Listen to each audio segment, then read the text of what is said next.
as you look at Grand Prismatic, it's not just, a hot pool with different temperatures and, a few different colors. It's a living, I don't know necessarily breathing, but it's living thing that is pretty darn incredible, and it's gorgeous. This is the Exploring the National Parks podcast with Dirt in My Shoes. My name is Ash, and I'm a former park ranger and the founder of Dirt in My Shoes. I think that the parks are best seen from the trail, and I'm here to make national park trip planning easy. And I'm John. I carry the kids on the trails, I tell stories, and notice all the things that Ash doesn't care about much, like flowers. Join us as we show you around America's spectacular national parks. We're sharing our favorite places, fun facts, adventures, and misadventures. And we'll even throw in a little trip planning. Let's start exploring.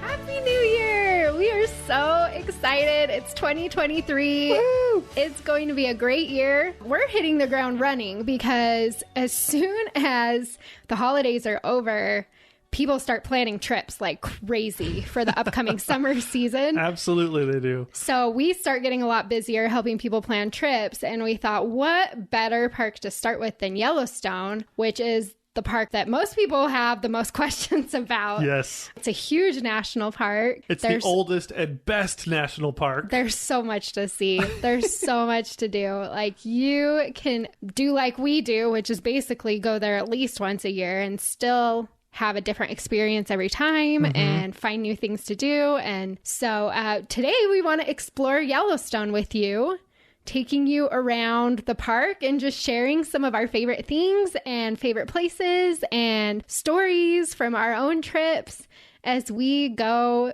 all around Yellowstone. All around Yellowstone. I am so excited. This is the coolest place. It's my favorite national park. And I think by the time you're done, it will be yours too. Yeah, it's definitely worked its way up my ranks. That's Ashley's diplomatic way of being like, it's not my favorite, but not my favorite, but it's the best. It's not my favorite. And part of that is because whenever I used to go to Yellowstone, like any memories I have of Yellowstone of when I was younger or anything like that, it literally was traffic. Yes. Those are my memories of Yellowstone. And in fact, it got to the point where my family just really didn't go to Yellowstone anymore. We drive to Grand Teton. We love Grand Teton, but rarely would we actually go to Yellowstone during that trip. Right. And so, so I'm a little biased the opposite direction where it's like, all I think about is traffic. But then I married you. You love Yellowstone. You make me go to Yellowstone. We figure out how to do Yellowstone. So it's not just traffic. Yep. And then it's like, oh my gosh, this place is so cool. It's the best. We cracked the code. We cracked the code. It is so much better than I ever thought it was. Yes. From previous trips. So we want to take you all around Yellowstone. I think we should just start out. John, what is your favorite part of Yellowstone? Let's start there. This is like choosing a favorite child, but I will endeavor to choose a spot. I choose Old Faithful. Okay, let's talk about it. I love Old Faithful so much. First of all, anyone that's heard of Yellowstone, that's the first thing that comes to their mind. Old Faithful. And they know exactly what it is. We hear about it in third grade. There's this geyser up in Wyoming that erupts on a schedule and you can predict it. And it is so cool. Everybody knows about Old Faithful and it is my favorite place. And that's where everybody wants to visit when they go to Yellowstone. Because it's the best. It's so great. So Old Faithful for me, we go there every time. But I think in addition to that, I have just found a great love for the whole area around Old Faithful. So what we've started doing is we go to Old Faithful, which is super cool, but then you can walk around the area around Old Faithful and there's other huge geysers in that area just right near Old Faithful. Right. So you've got Castle Geyser, which is so cool. Amazing. That one's really cool because I think it erupts like every 12 hours or something. Yeah. But it's steam phase. So you can catch the eruption and see all the water spewing and stuff. We've done that, but its steam phase lasts a long time. Yeah, it's awesome. So even if you miss the actual like water coming out of Castle, you can see just like billows of steam for a really long time. Mm-hmm. It's so cool. Yeah, it's amazing. There are so many neat things right around Old Faithful. And so the reason Ash brings up Grand Geyser, Castle Geyser is because they're so fun. They're so neat and they're really cool. And there's generally less crowds around those, right, Ash? Yeah. So we'll go and we'll see Old Faithful. And in fact, we don't even really sit where everybody sits to see Old Faithful. We've got a special spot that's really great that we talk about in the itinerary for Yellowstone. But so we'll go and we'll see Old Faithful. And we like to walk through the lodge and we like to get some lunch, usually the bison chili or something, the bison sausages. Yeah, baby. They're around Old Faithful. We'll get some ice cream. That's always fun. There's a big gift shop there and stuff. But, you know, usually after like an hour of that, I'm done in that area. There's just so many people. Yeah. And honestly, I know it's sometimes crowds can be a little bit overwhelming, and sometimes it's just like, oh, there's so many people here. But I actually really love one of my favorite things to do in Yellowstone, and we don't do it that often, but every once in a while. One of my favorite things to do is around Old Faithful. There's this giant boardwalk that goes around Old Faithful in kind of a semicircle, and there's these benches, and literally it's like a sporting event. You will have hundreds, maybe even thousands of people. Thousands? Oh my gosh. I don't think thousands. Hundreds. Hundreds. Low thousands. You'll have hundreds and hundreds of people just gathered around Old Faithful just in anticipation. You know, half of them have their phones out. Half of them are just like, when's it going to happen? When's it going to go? And everybody, it's one of the only places I think in the natural world where people will just sit and wait for something cool to happen. And I don't know, it's amazing. And then, you know, there will be false positives, you know, like every once in a while you get like this little, a little bit of steam coming out of the geyser. I know, everybody pulls their phones up. It's like, why isn't it going? I know, it's like, it was supposed to happen 2 minutes ago. You know, there's this 10-minute window or something where it happens, but it's just so fun. It's so unique. And it's, for me, it just builds like, you know, the whole world is here. You'll have people from Italy to the left of you, people from China to the right of you. You know, you won't be able to communicate at all, but you'll both be like, we're coming after him. We found Old Faithful. We're just so happy and excited to see it. It's just one of the only places, I think, in the whole world, the whole national park system for sure, where everybody just gathers to celebrate one special thing, and it's so cool. Yeah, I'm with you on that actually, but it was funny because last time we were there a couple months ago, we were watching Old Faithful, and we were watching it from the benches near everybody, and it was fun to like hear all the chatter around us of people just like, when's it gonna go? You know, how much longer do we have to wait? She's been holding her camera up for 20 minutes, you know? Like, it was just really funny. But what was even funnier to me was that Castle Geyser erupted while we were waiting for Old Faithful. And Old Faithful was like trying to start, you know, like all those false starts. And then you see Castle back behind it, quite a ways back. Just like going crazy, and everybody's looking at each other going, well, what's that? Like, why are we sitting here? We're missing that. Why don't we go over there? And like, you could just see like all the confusion on people's faces. Like, are we at the wrong spot? Like, what are we doing here? Should we be over there? You know? Oh my gosh, that and was I was so funny. just chuckling to myself because I was like, you know, it took us a while to actually get to those other geysers around Old Faithful because so often we would just go to Old Faithful. Right. But yeah, the spirit and the excitement around it is really fun. But like I said, I last about an hour or so, and then I'm like, I need some quieter space. Yes. You know, I need to kind of get away from all the crowds. And so, but that's what surprised me, I guess, is like you can stay at Old Faithful. You don't have to move your car at all.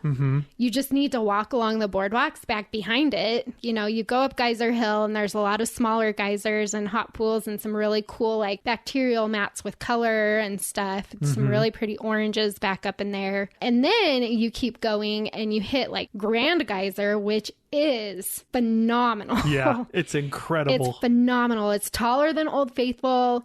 More water. You have to wait longer. It's harder to see, but it is on a schedule. Yeah. But like for Old Faithful, it's like a 20-minute interval. So they'll give you the time, 11:30 plus or minus 10 minutes. So it could go off at 11:20 or 11:40, anywhere in between there. But with Grand Geyser, I think it's like an hour and a half interval. And so like they give you the time 11:30, but you have to be there in between 10 and 1. So it's like a 3-hour wait. It could go off any time in between there.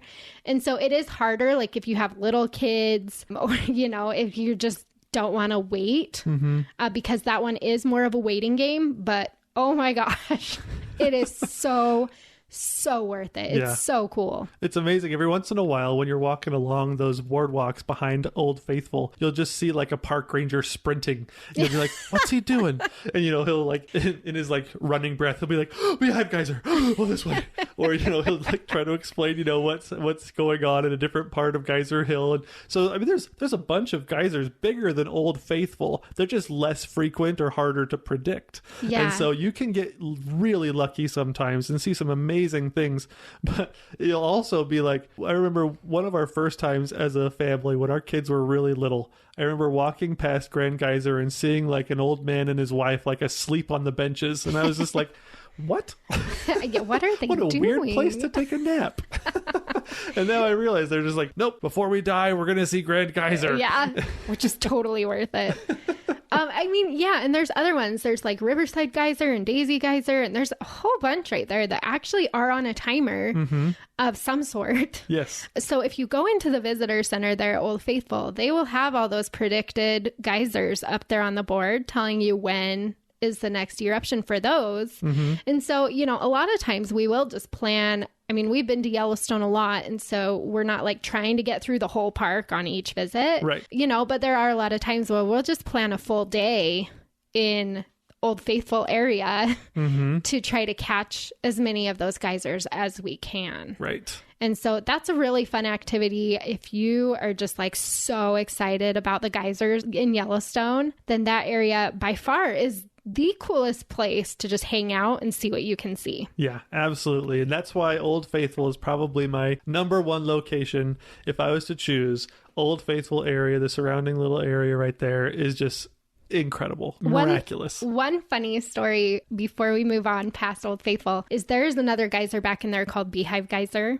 And Beehive Geyser is not necessarily on a schedule, but what it has is it has like another small little geyser-y thingy next to it that will start spewing when Beehive Geyser is getting ready to go off. And so they will, if they see that little indicator geyser start spewing, then they'll put it over the PA system, Beehive Geyser is going to erupt in 5 minutes or whatever, So you never know how to time it. We've been lucky enough. We've seen it twice. Well, at least I've seen it twice. You didn't, because we were potty training the first time, and our son had to go to the bathroom, and we knew that Beehive they had given us the indicator that it was going to go off, but so-and-so, our little son had to go to the bathroom, of course, right at that time. So John's running into the visitor center trying to help him. And I'm running to the geyser yay! I don't have to be a parent right now. I get to go see this. I barely made it for that one. And that one's cool because it's like an airplane engine. It's just so funneled, and the pressure is so high that it's just it's really loud, and it shoots it really high. Yeah. But then we did go back and we saw it again. Luck of all luck. That's just what happens when you stay around that area so much. Yes. But we were on the opposite side. We were closer to the geyser this time, and we got majorly soaked by it. Yes. And our 5-year-old still talks about that. Mom, remember that time that we got so wet and I dropped my hat and you had to run back in and get it? And it was so cool. And so those are the experiences that we remember, is kind of those, I like to have a plan.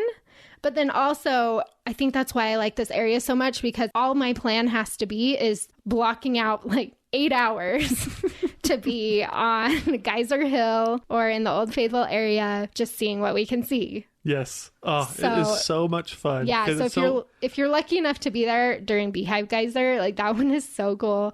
And the water wasn't hot. We got really, really wet. Yeah, it's a cold geyser, And it was which is not crazy. hot. Yeah. Like, even the plumbing underneath Old Faithful is so varied and diverse that there can even be boiling pots and cold water geysers. Yeah. And so it was so cool. it's amazing. And I'm just really glad that he didn't drop his hat in the bathroom. Yeah. And, it was better that he dropped it at Beehive Geyser. Yeah. Yeah. Oh, So man. cool. So Old Faithful is found along the lower loop of Yellowstone. And so if you look at a map, Yellowstone basically has two loops. You've got your lower loop, and that's where you'll find most of the geyser activity and all of the hot pots and things like that is along that lower loop. And then you've also got an upper loop that's more of like the wildlife and the scenery part of Yellowstone.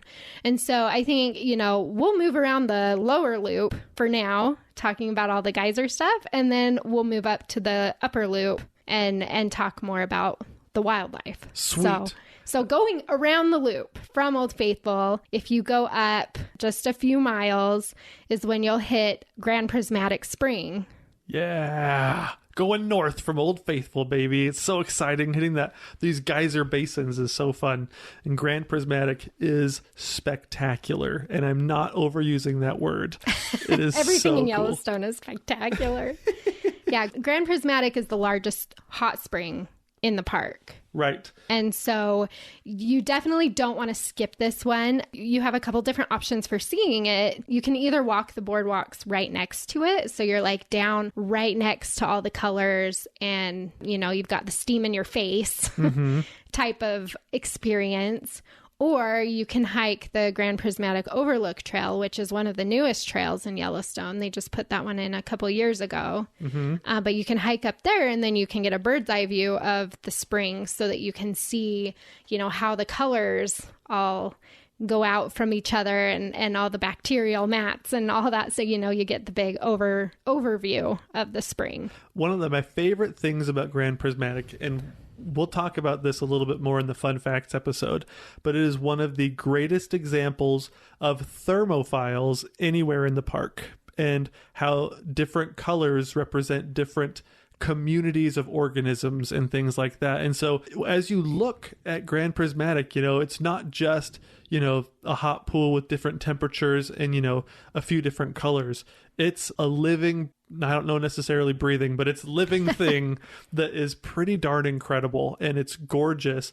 And, it's not just Grand Prismatic either right there. It's got Excelsior Geyser, which is probably the clearest blue color anywhere in the park. It's absolutely gorgeous.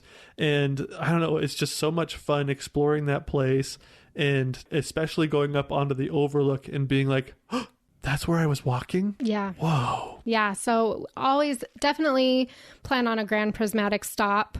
That spot does get super busy. So competitive for parking.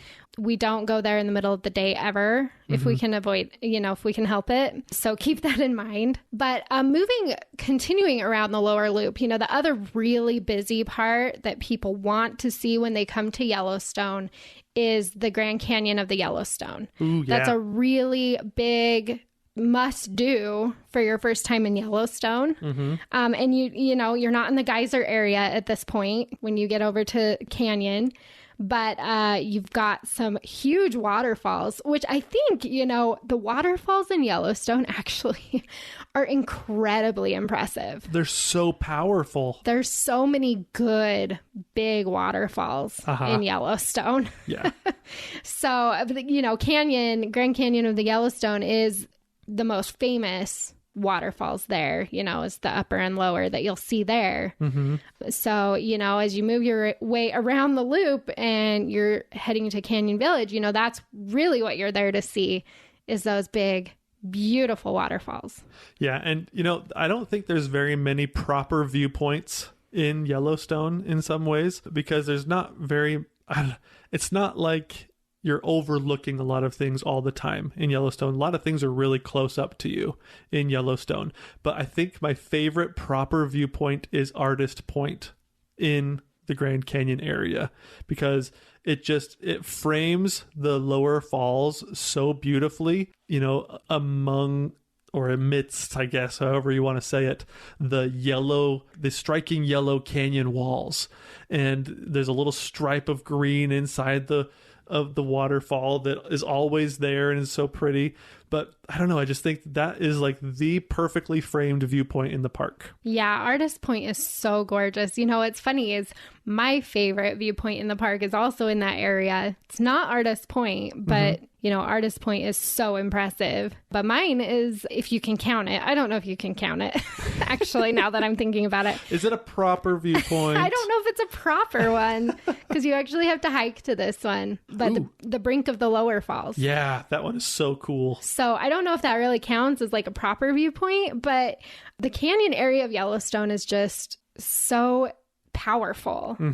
And also, let's not forget to mention, I'm pretty sure that's where Yellowstone got its name.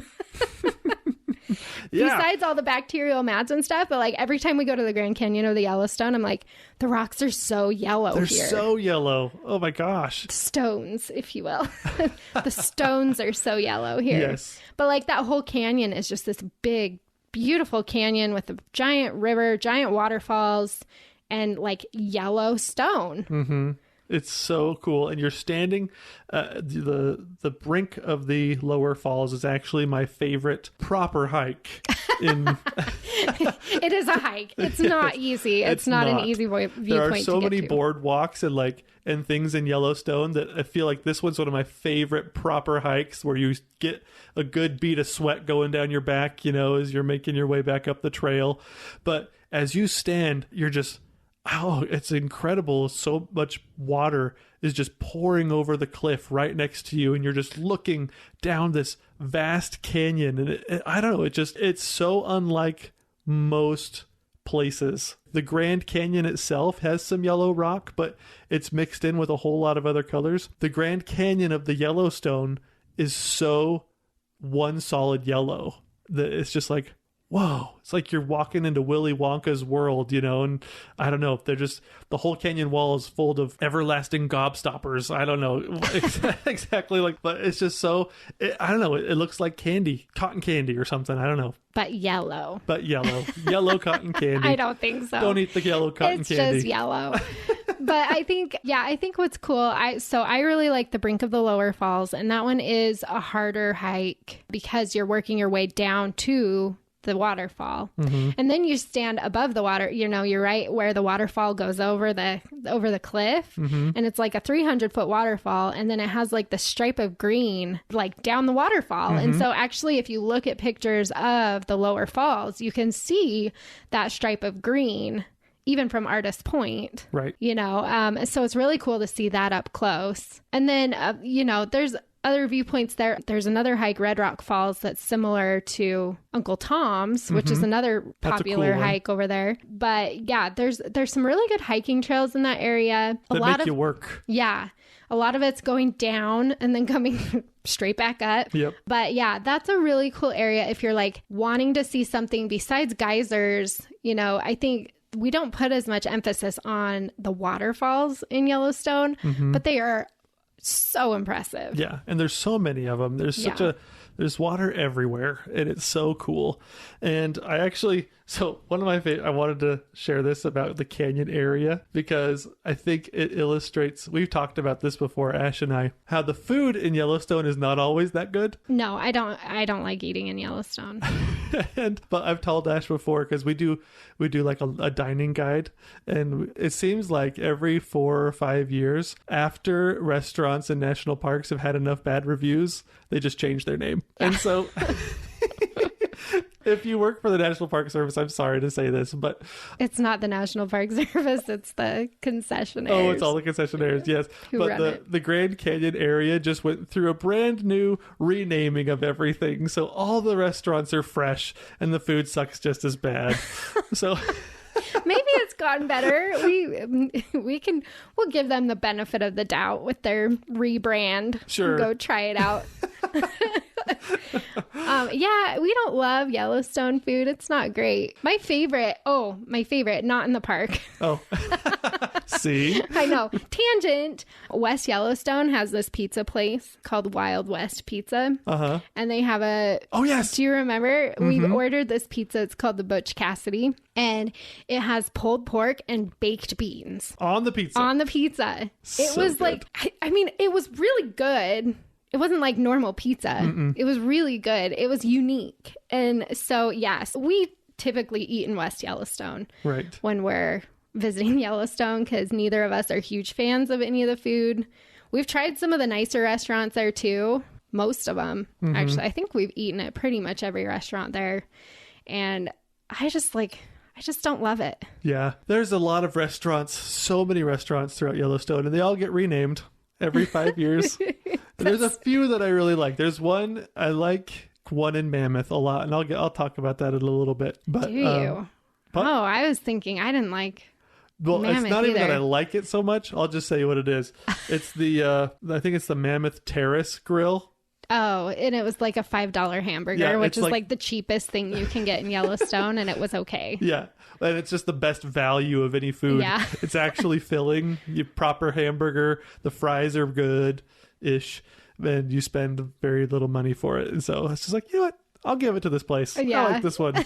Don't rename it. Keep the name. The Roosevelt can do like horseback rides to Chuckwagon dinner. Ooh, yeah. That one's like the exception. Yeah. That one's good. But yeah, anyway, tangent. Tangent to the food. Sorry. Okay, yeah. So, I mean, on the lower loop, you're really talking about mostly Old Faithful and Canyon Village. You know, those are the main areas that you're going to want to hit, but there's so many in between. You know, another one kind of over by Canyon is Mud Volcano area. That one is like a stinky, smelly, fun, bubbly, energetic part of the park, so we love that. You've got Hayden Valley right there, which is a good place to try your luck at seeing wildlife. You know, we don't spend a ton of time in Hayden Valley because we always just go up to Lamar Valley on the northern loop, so we'll talk more about that. But if you only have like a day in the park, you know, you're going to want to focus on that lower loop. Yes. And do, you know, make sure you get to Old Faithful, make sure you get to Canyon Village, drive through Hayden Valley and see what you can see, because that's a really good spot to see wildlife, especially buffalo. We almost always get stuck in buffalo jams kind of around that Mud Volcano, Hayden Valley area. Yeah, they like to hang out by the river and everything down there. It's awesome. They got a really nice little valley.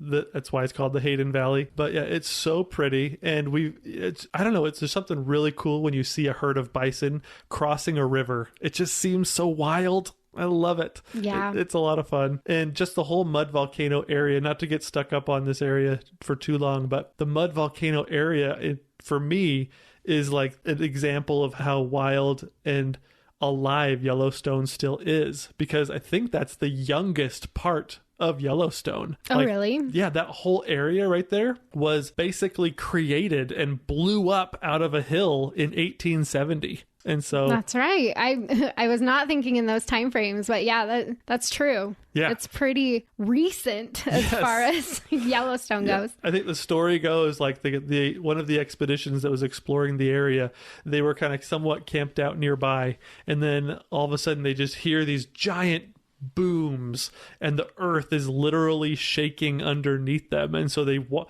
of course, as brave as smart as they can be, they decide to go towards those booms. I don't know if the earth was shaking underneath me, I might go the other way, but they walked towards the booms to see what was going on, and literally Mud Volcano was bursting out of this mountain.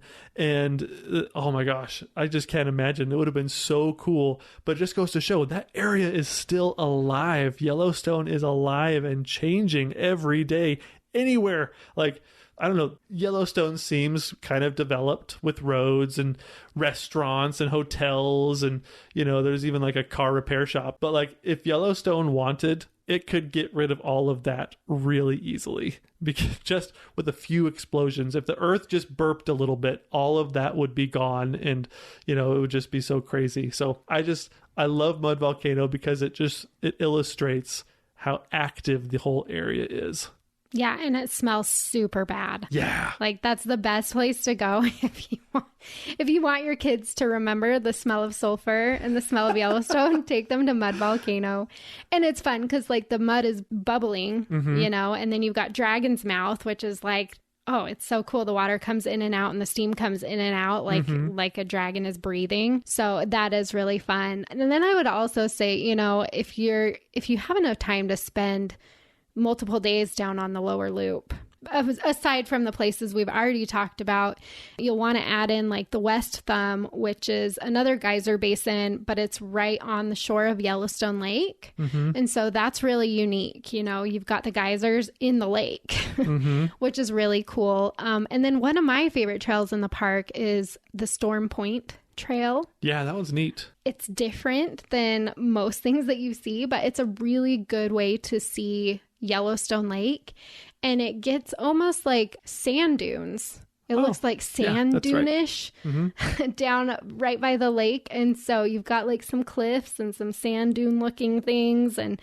then you've got this beautiful big lake. So that's one of my favorite, like if you're looking for something quiet to do, there's not very many people.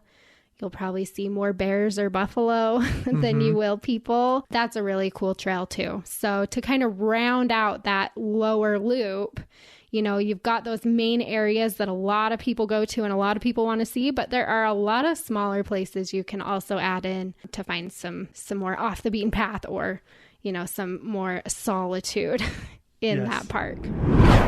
Hey friend, I am just interrupting this episode real quick to let you know that you can get a fully planned out hour by hour itinerary for this national park on dirtandmyshoes.com. Maybe you're feeling a little overwhelmed by all the ins and outs of the trip planning process, or you might have a fear of missing out on all the best sites and activities in the park. You've probably also heard the horror stories about how busy this park gets and are hoping to actually find some solitude while you're there. Friend, with a Dirt in My Shoes itinerary, all you have to do is show up at the park and follow the schedule. It's exactly what I would do if I was with you. You won't have to fight for a parking space, and you won't have to worry about missing out on anything cool. And on top of all of that, you'll always have the most up-to-date information. I keep your itinerary updated in real time, so you'll know all about what's happening in the park when you go. This is super helpful because what if an activity or a road is closed for construction? I'll provide you alternative options for that. Maybe extra reservations are needed to enter certain areas of the park. That can be so stressful, but I will help you snatch up those hard-to-get reservations. And what if Mother Nature strikes, which she really always does, with a major weather event like wildfires or flooding? I'll make sure you can easily navigate through those changes while still filling your days with fun and adventure. I am here for you every step of the way. You'll find a link to the itinerary in today's show notes, or you can go to dirtandmyshoes.com to find all of the available itineraries. It's time for an epic national park vacation, and I can't wait to see you out on the trail.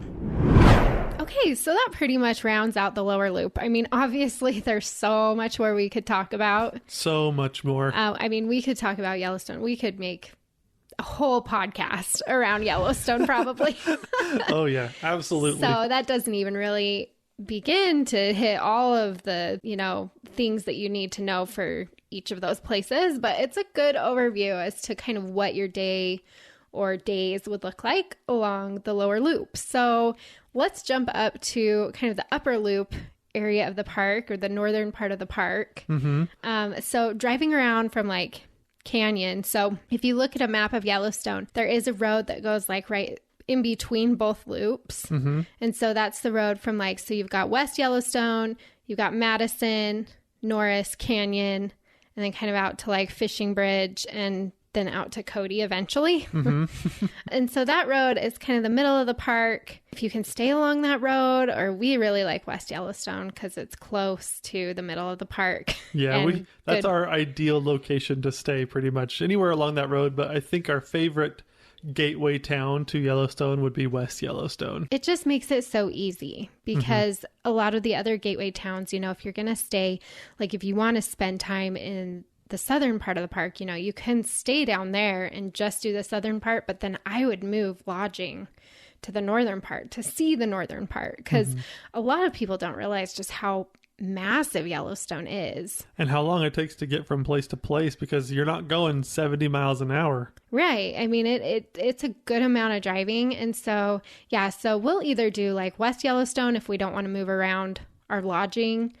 We will camp in the park. We've camped in the park a lot. It's just, you know, if we're not staying along that main middle road, then we'll break it up between like staying in the south and staying in the north. Yes, exactly. And coming in from West Yellowstone really isn't that, I mean, it takes a little bit of time, but generally speaking, it doesn't take that long to commute into the park, basically, unless there. So if you've ever driven into Yellowstone National Park from West Yellowstone, then you have to travel through the Madison area, and you generally go up past like little Gibbon Falls and that kind of area, and you follow the river for a while. And I think most people have, I don't know, there's like this term of kind of like legend, it's like this legendary term, the great white buffalo. You know, everybody's, as they're entering Yellowstone, they're all looking for that great white buffalo, because white buffalo are considered kind of sacred to Native American peoples. Well, as you enter the Madison area, you're approaching the Madison area, there's not the great white buffalo, but there is always the great one buffalo. And I don't know if Ash knows what I'm trying to hit at here. I mean, but I don't look for a great white buffalo when I go to Yellowstone. That's true. There are great white buffalo out there, but I think so. I remember when I was in college, I referred to it as like the girl that got away, the great white buffalo. That's what we... That's what we always referred to the girl that got away as. She's the great white buffalo. Weird. Okay, but the great one buffalo, I don't... The great one buffalo. And so you have a friend that has shared her experience of getting stuck in traffic going into the Madison area from West Yellowstone for like 6 hours. Yeah. And oh my gosh. But that's what bad timing can do. And sometimes you just can't avoid it because of the buffalo. Yeah, exactly. But what's so funny is that is not the area where you see large herds of buffalo. That is usually where you see the great one buffalo that literally piles up traffic for himself. He is like the Instagram influencer buffalo that's just like posing for everybody to stop traffic. He's the one that keeps everybody from getting where they want to on time. It's the one buffalo that somebody stops in the middle of the road, puts their flashers on, and like stops traffic for 7 miles. You know? Oh my gosh, that stretch.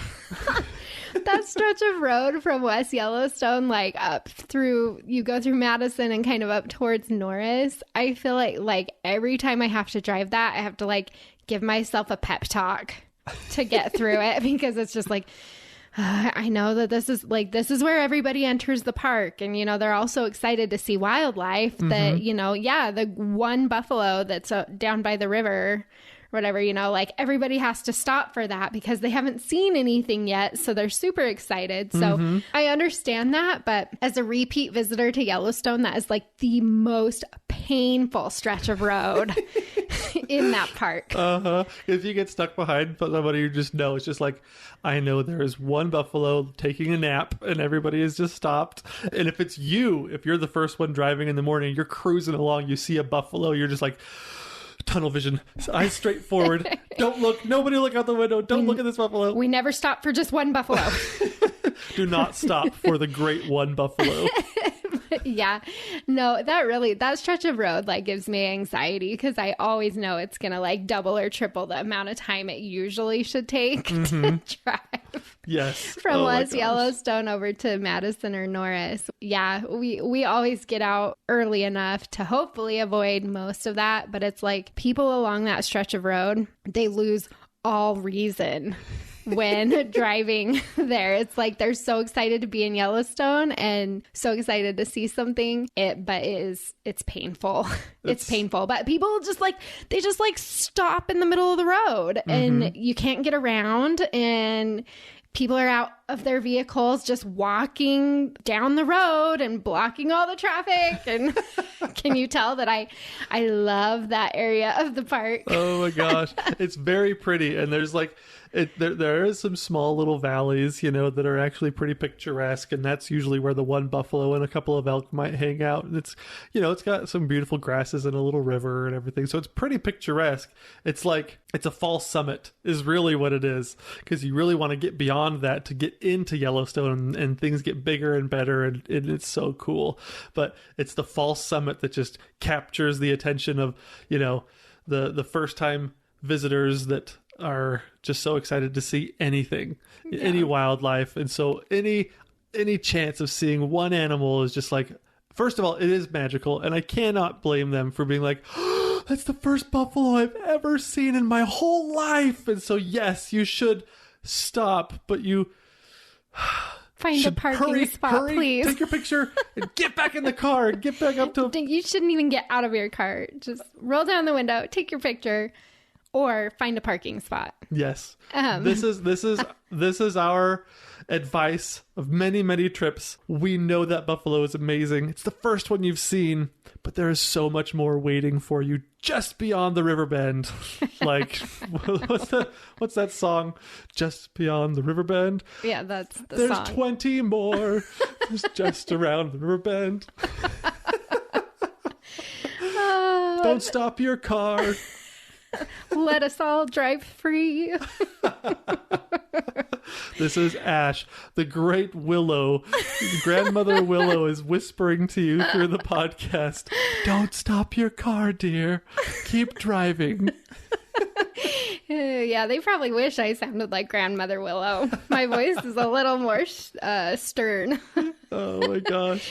Anyway, so that we do usually stay in West Yellowstone, and we do usually have to make that drive. But if you're coming in from West Yellowstone and you're wanting to get to the northern part of the park, you'll pass by Norris. Mm-hmm. And Norris is one of those places that I think a lot of people don't know a lot about. It's not one of the most popular spots in the park, but it should be. Oh, it's incredible. It's the hottest part of Yellowstone, first of all. And so when you get up in there, it's just like, it's so hot. You can tell. I mean, what you see is different than any of the other geyser basins.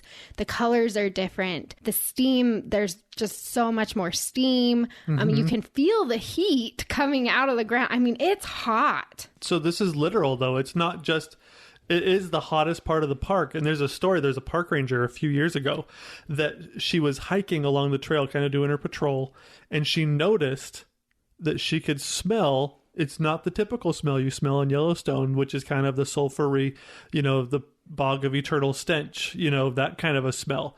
What she smelled was maple syrup. Okay. And what that signifies is that the trees are literally cooking.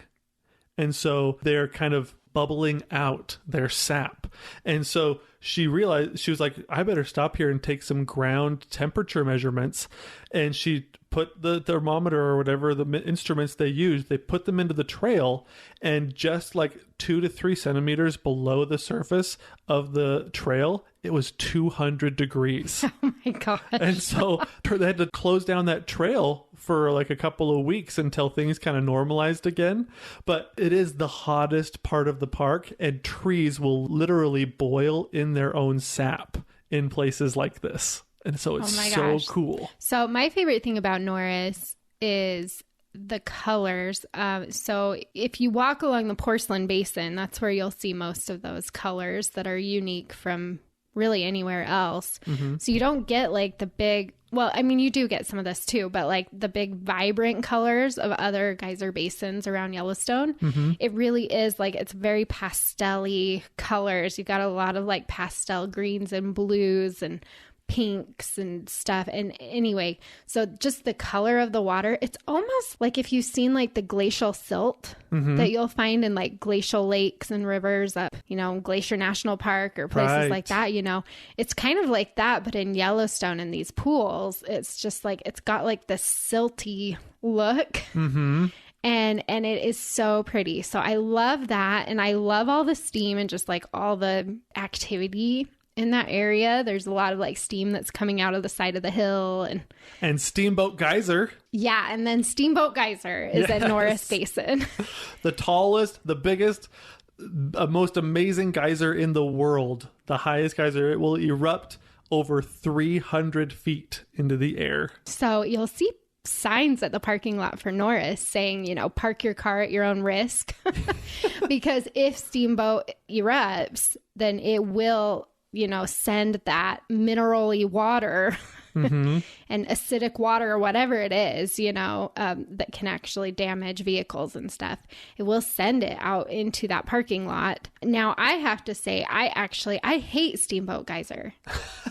Because you're jealous. I'm so jealous. That geyser is not on a schedule. You never know when it's going to go off. We stop at Norris every single trip. Yep. Every single trip. We're like, we got to go to Norris. We park and we pray that it's the day that we're going to see Steamboat Geyser. So we have stopped by Steamboat Geyser so many times. And like it will like steam and stuff. Like it's still cool to see. But I've never actually seen it erupt. Your brothers have. Which is the worst part of it all, because how many times have my brothers been to Yellowstone? I don't know, like... Twice. Yeah, so many less times than us. And in fact, they didn't even know that Steamboat Geyser was really there, and we told them about it. We're like, well, when you go, you've got to stop and see if you can see Steamboat. Well, what do you know? Like the one time that they go to see Steamboat, it's erupting. It's erupting. And they send us like pictures and videos. And I'm just like in the corner fuming mad. So like, you've got to be freaking kidding me. We've tried to see that geyser so many times. Oh my gosh. What a charmed life. Gosh. Ash is sitting in the corner sending middle finger emojis back with their texts. I was really nice and I was like, congratulations, but I'm like dying inside. I was so sad. I have not seen Steamboat Geyser erupt. We've been there close to like eruption days. Like it's like, maybe we should just like camp out. Mm-hmm. I feel like we should just camp out at Norris, and as soon as we like hear something, and we'll just stay there for like the whole summer. Right. That would be awesome. Totally worth it. And as soon as we leave, it'll erupt. Yeah. It'll be like gosh. Those signs that people put up in factories, 19 days since last incident kind of a thing. And as soon as we leave, it'll go back to zero the day we leave. I'm pretty mad at Steamboat, but it's there.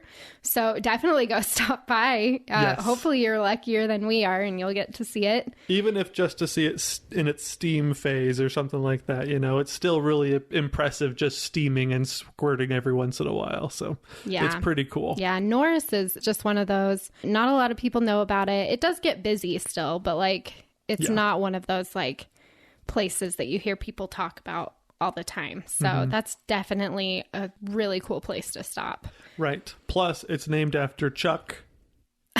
Is it? Yeah, absolutely. The biggest geyser named after Chuck Norris. Who was named first, actually?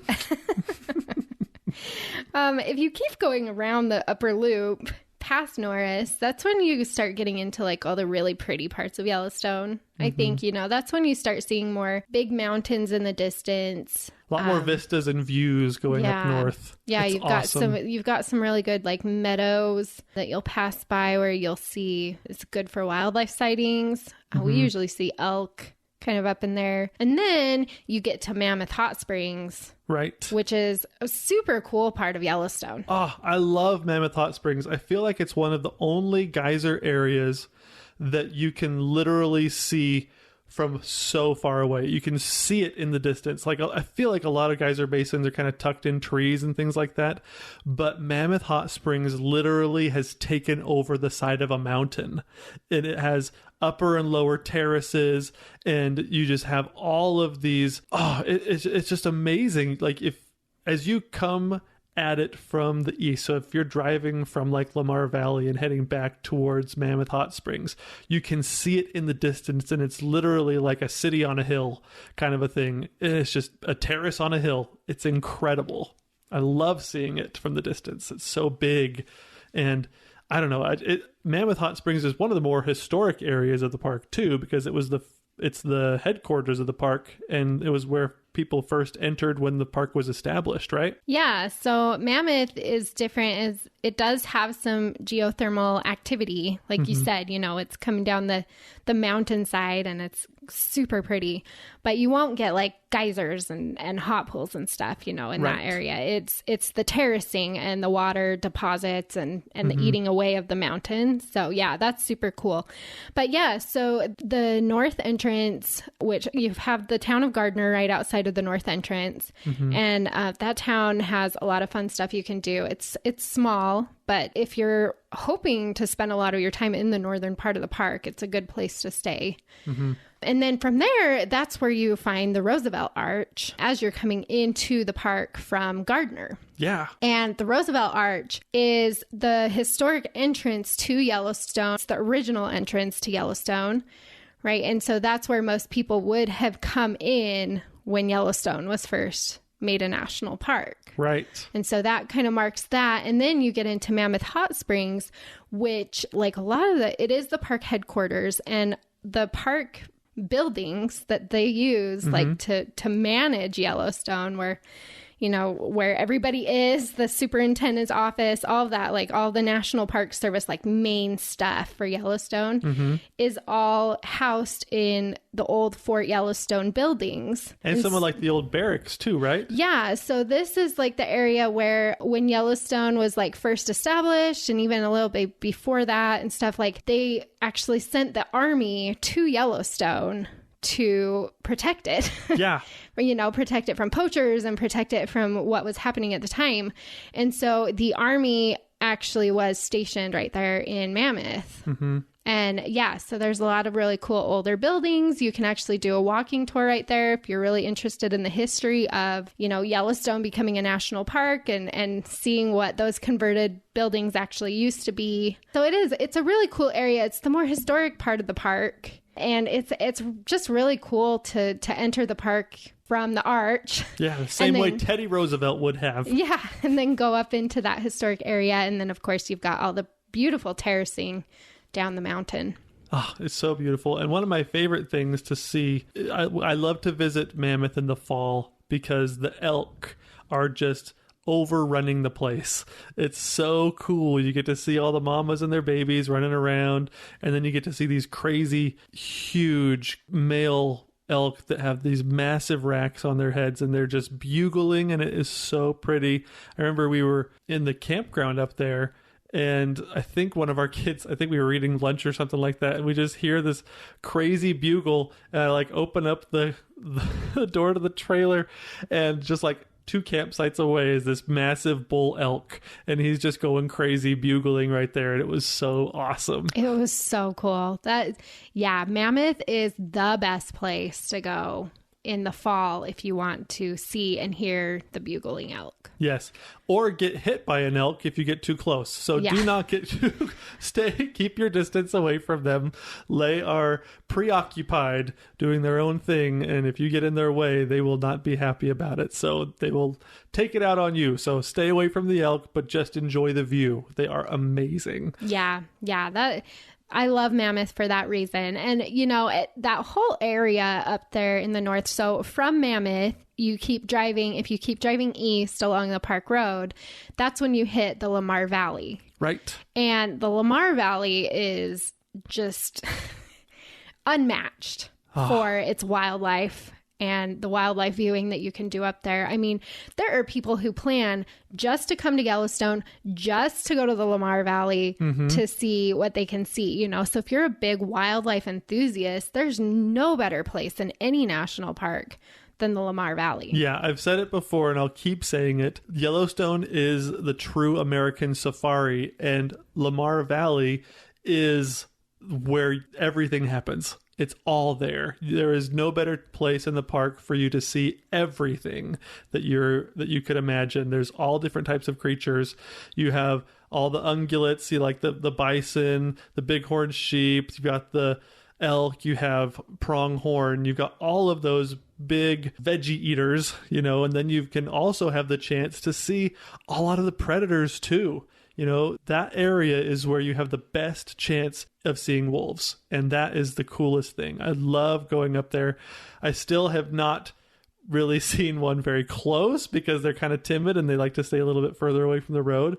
But we have seen wolves up there and we've seen bears up there, and it is so much fun. I love driving along there, and it's cool because it's kind of like what I was saying about Old Faithful, where you get to enjoy it with a bunch of people. You can always tell when somebody sees something in the Lamar Valley because there's always a clump of cars, you know, and they're all excited and telling each other, oh, we saw 2 bears, and look over there, point your spotting scopes over there. You can see lots of cool things, and everybody's helping everybody, you know, see the cool wildlife that you can see up there. Yeah, my favorite. So I remember for my birthday, I think it was just a couple years back, all I wanted to do was go to Yellowstone and see wolves and drive the Beartooth Highway. And that's what we did for my birthday. And like, I was going to be so devastated if we didn't see wolves. We had seen wolves in the Lamar Valley before. And the cool thing is, like, you can see the wolves year round. Yes. And, you know, it doesn't even, I mean, it can even be in the middle of the day during the summer. I mean, you just like never know. And so, so we had seen them before, and then we went for my birthday and we saw wolves again. And so it was just like the best birthday ever.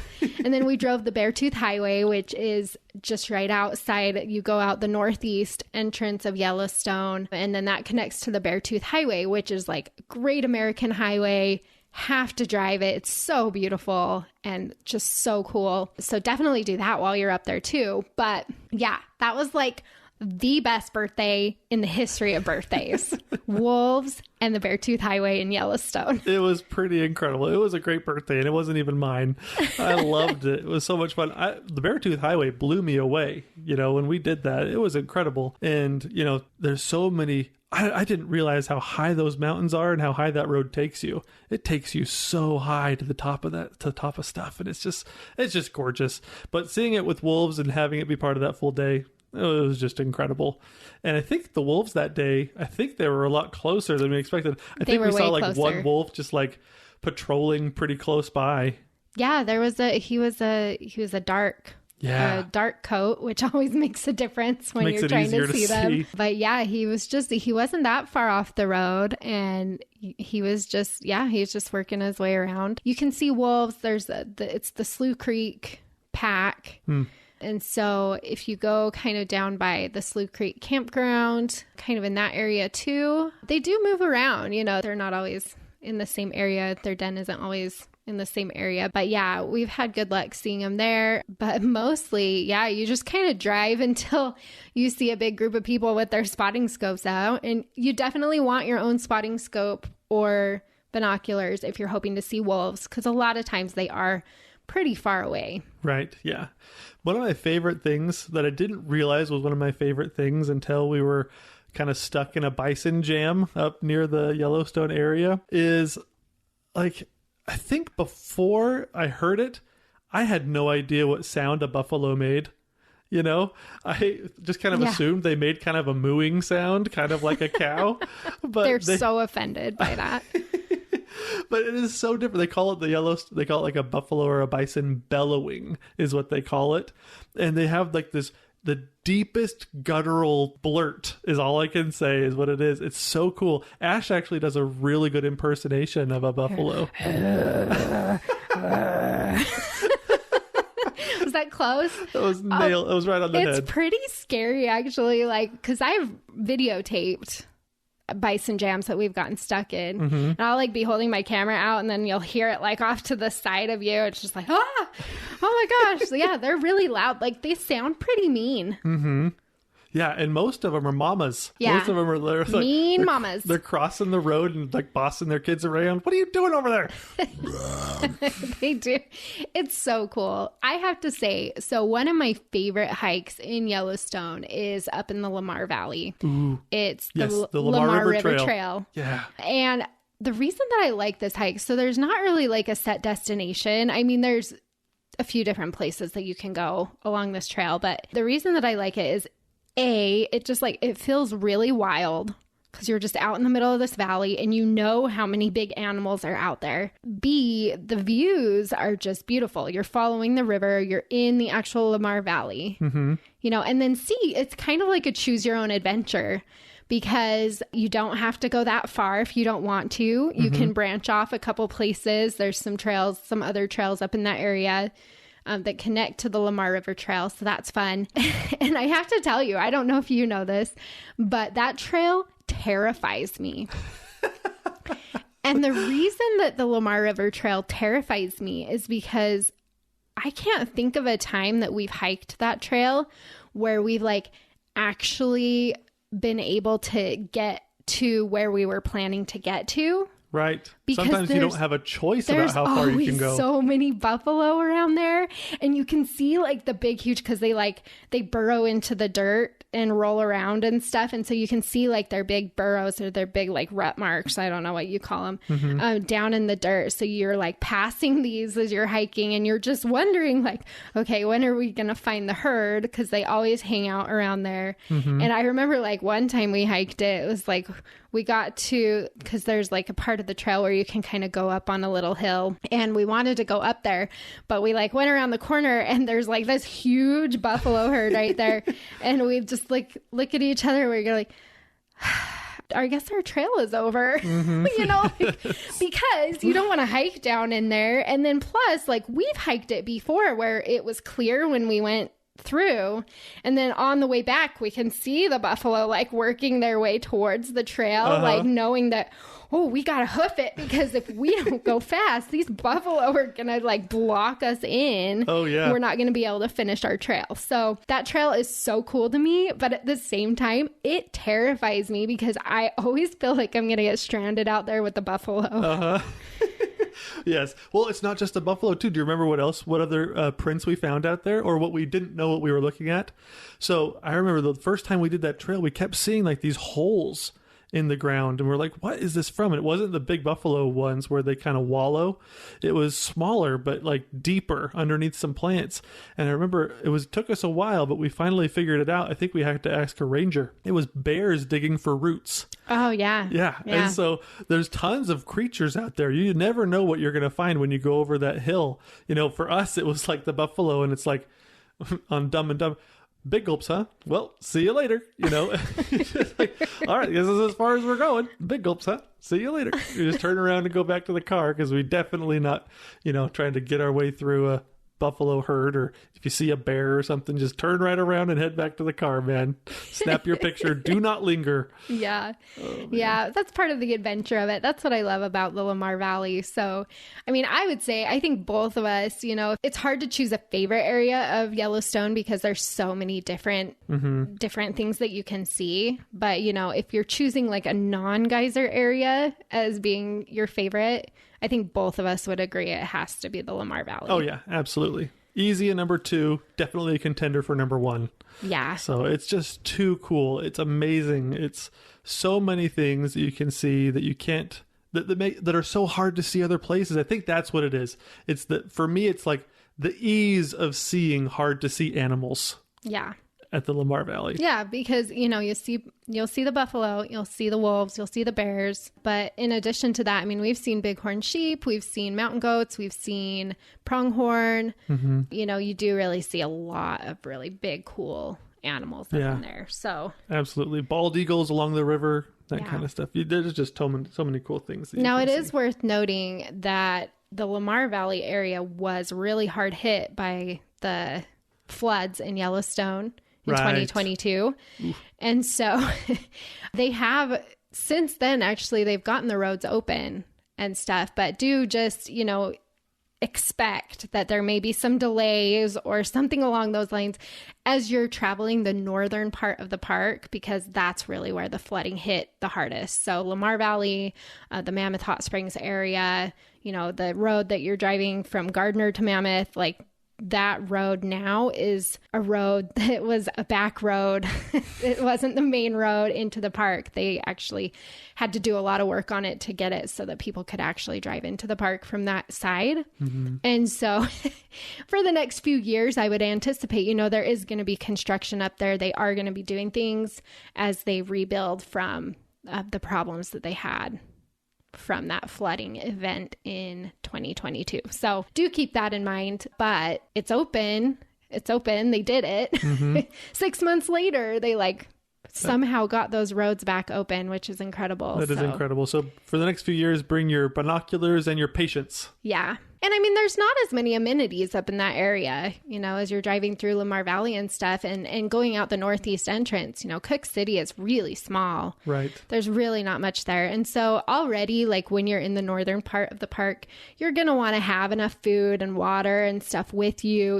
The bathrooms are a little fewer and harder to get to. And so, you just want to plan for a different experience than you experience down in the southern loop, where there's just a lot more infrastructure and a lot more people. Right. Definitely different experiences between the northern loop and the southern loop, and totally different infrastructure available to you. Yeah. So then as you're going the Lamar Valley, you're kind of rounding out that northern loop. So you start heading down south again, and that's when you'll hit Tower Fall, which is amazing. Yeah, it's pretty darn cool. That's a huge waterfall. It's super cool. And you can get ice cream there, which is fun. And then if you keep going down, that's when you go over Dunraven Pass, which is the highest point in Yellowstone that you can drive by road. And so you'll go up, you're up in the mountains up there. That's where the Washburn Trail is. That's really popular if you're looking for a longer day hike. It's not too long. I think 5 miles, somewhere around there. To the top of Mount Washburn? Yeah. That one was a cool one, though. It's really neat. That one is cool. I feel like, that's kind of the go-to if you're going to do a longer hike in Yellowstone. Most people think of Mount Washburn first. You think that it's a cool one, but it's busy. It's really busy. Yeah. And so it's cool. I don't know. I felt yeah, it's good to do. It's good to do once. You won't be disappointed. Yeah. But it does feel a little bit busier than some of the other trails in the park. So, exactly. Yeah. So when you get to the top, it's really pretty. You've got great views. You're looking out towards the Grand Canyon of the Yellowstone and stuff out the one direction. So yeah, it's really cool. But that road itself is worth the drive because it's the highest point that you can drive. So you get a lot of really pretty mountain views out that way. And then you just meet up with Canyon, which, takes you back to the middle of the park. And there you have it. You've covered the south and the north loops. Yeah. One thing that's really kind of neat, though, that you'll notice as you're driving around both these loops is, for the most part, I think most of the park is covered in a lot of lodgepole pine forests. And as you're driving around the park loops, you'll notice that a lot of the times you'll see burn scars, and you'll see areas where wildfire has come through. And it's kind of cool to see and to notice how different areas have recovered and they're at different points of recovery. You'll have baby trees, and then you'll have really thick stands of teenager trees, and then you have some really beautiful bigger forests in certain areas. And I think some of those bigger forests are in kind of the Dunraven Pass area. And I just think it's really cool because Yellowstone, it's so volcanic, but it's also got a really cool fire cycle. And if you kind of notice that as you're driving around both of these loops, you'll see how fire has a big role in Yellowstone's ecology. And so for me, that's something that's pretty interesting that I really enjoyed. Yeah, it's amazing all the different things that you see as you drive through Yellowstone. Yeah. So hopefully this episode was a good intro to Yellowstone. I can't call it anything else than an intro because we literally could talk about this for hours, all the different stops and all the different things you can see. But, if you can hit those main areas, especially as a first-time visitor, you will be so pleased with what you've seen and what you've been able to do in America's first national park. So now you might be wondering, what do I do with all this information, especially if you're hoping to actually make it real life vacation that your family takes. So I do have a full Yellowstone itinerary. People love this itinerary because it just helps you get through the park so well. I make sure to, let you know if there's other cool, like smaller stops in between the bigger stops that you don't want to miss, things that we didn't even mention Man, today. there's so many things we didn't even mention. So, if you're looking for more of a plan, then definitely check out the Yellowstone itinerary on Dirt in My Shoes. Also, if you're looking for more trip planning help, you'll find that over on YouTube. I'm going to start adding a lot more trip planning stuff to YouTube to answer those common questions that a lot of people have when they're trying to just figure out what they want to do and make a trip happen. Mm-hmm.